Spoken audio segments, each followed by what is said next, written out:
से हम लोग बात करेंगे तो चतुर्भुज में विकर्ण कितने होते हैं? दो।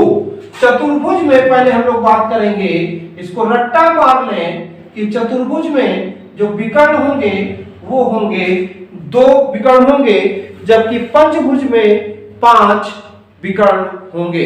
पंचभुज में, चतुर्भुज में 2, पंचभुज में कितने होंगे? पंचभुज में 5 होंगे और खटभुज में आपके 9 विकर्ण होंगे। तो इस तरीके से याद करें।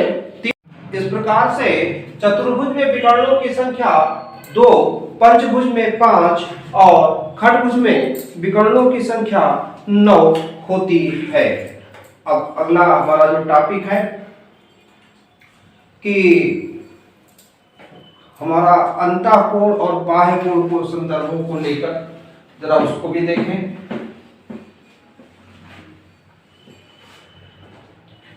जो एक सवाल होता है अंतःकोण का मान और बाह्य कोण का मान।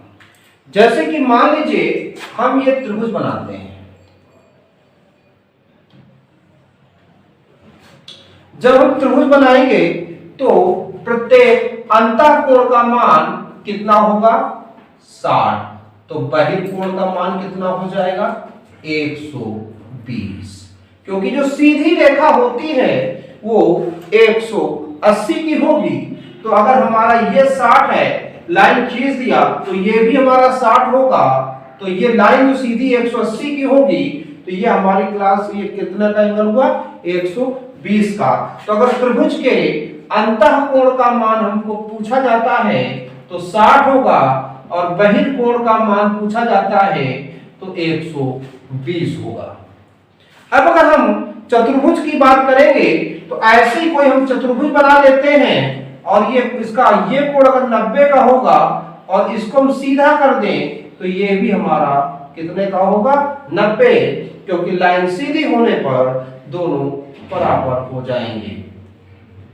तो त्रिभुज के अंतःकोण का मान 60, बहिर् का 120, चतुर्भुज के दोनों अंतः हो या बहिर्कोण हो दोनों आपके 90 होंगे।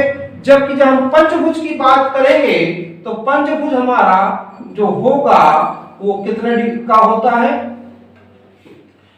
540 का। याद रखें 540 का होगा। अब हम इसमें जब 5 से भाग करेंगे तो 108 डिग्री का अंतःकोण बनेगा। कितने का? 108 का अंतःकोण बनेगा। और जब हम इसे आपके 180 में घटाएंगे तो बहिर्कोण का मान 72 डिग्री बनेगा। तो आप समझते जाइए कि हम अंदर की जो भुजाएं हैं, जिनको भुजाएं कहेंगे, जैसे त्रिभुज में 3 होंगी, चतुर्भुज में 4 होंगी, पंचभुज में 5 होंगी, इसमें हम 5 से भाग करेंगे तो अंतःकोण का मान आएगा 180 में लेस कर देंगे तो बहिर्कोण का मान आएगा।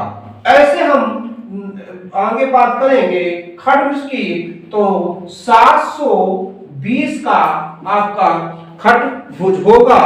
और इसमें जब हम 6 का भाग करेंगे तो 120 डिग्री अंतःकोण का मान आएगा तो 60 डिग्री बहिर्कोण का मान आएगा। 6 से भाग करेंगे 1272 तो 120 डिग्री अंतःकोण का मान आएगा तो बहिर्कोण का मान 60 होगा।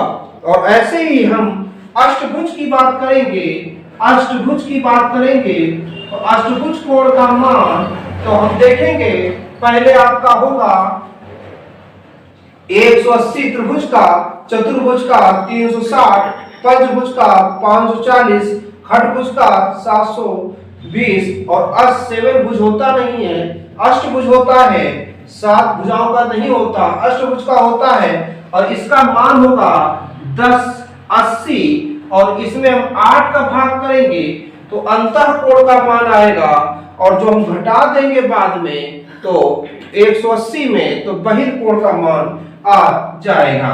8 1 8 2 28 कितना जाएगा, 8 त्रिका 24 और 8 5 40, 135 आएगा अंतः कोण, तो 45 डिग्री आएगा बहिर्कोण। तो फिर से एक बार देख लें, त्रिभुज, चतुर्भुज, पंचभुज, खटभुज और अष्टभुज, और इनके बने बहिर्कोण और अंतःकोण दोनों की चर्चा की है। अब एक सवाल और आपके एग्जाम में बहुत पूछा जा सकता है, हमने इस वाले में जो पहली आज क्लास बनाई है इस पर मैंने इस टाइप के सवाल दिए हैं, और एक और देखिएगा, एक ऐसे सर्किल आता है, इसके केंद्र से ऐसे होगा और ये यहां से ऐसे मैच करेगा,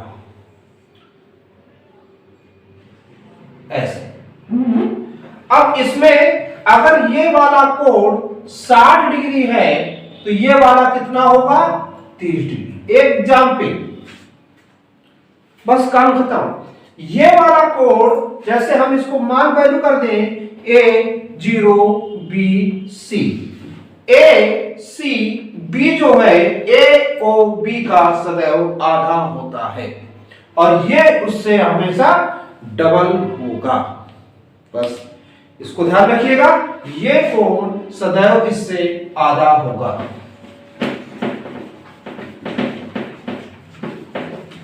अगला देखिएगा, एक सवाल है, लिखना चाहे लिख ले, नहीं तो हम आपको ऐसे सुना रहे हैं।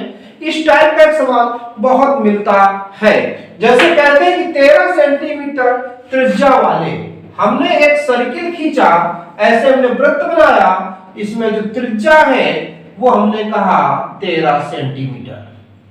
13 सेंटीमीटर त्रिज्या वाले वृत्त के केंद्र से जीवा पर डाले गए लंब की लंबाई 5 सेंटीमीटर है। अब हम जीवा खींचते हैं और इसके केंद्र से जीवा पर एक लंब डालते हैं और ये लंब की लंबाई 5 सेंटीमीटर है, यानी इसकी लंबाई 5 सेंटीमीटर है और जो त्रिज्या है वो कितनी है, 13 सेंटीमीटर। तो जीवा की लंबाई पूछी जाती है। अब एग्जाम में जीवा की लंबाई, ये जीवा कहलाती है, ये आपका लंब कहलाता है, ये आपकी त्रिज्या कहलाती है। कुछ भी आ सकता है।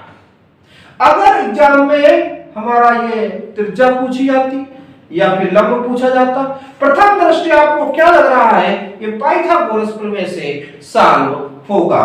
अगर हमारा ये कर्ण है तो ये लंब है, ये आधार है, और आधार का कैसे निकालेंगे, आधार बराबर लंब का स्क्वायर जो होता है आपका, इसमें कर्ण के स्क्वायर में कर्ण का स्क्वायर माइनस लंब का स्क्वायर, और ये काहे में, अंडर रूट में।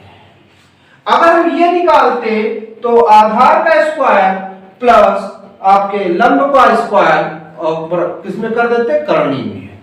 जब हम आधार को निकालेंगे तो कर्ण का स्क्वायर करेंगे और कर्ण के स्क्वायर में लंब का स्क्वायर घटा देंगे।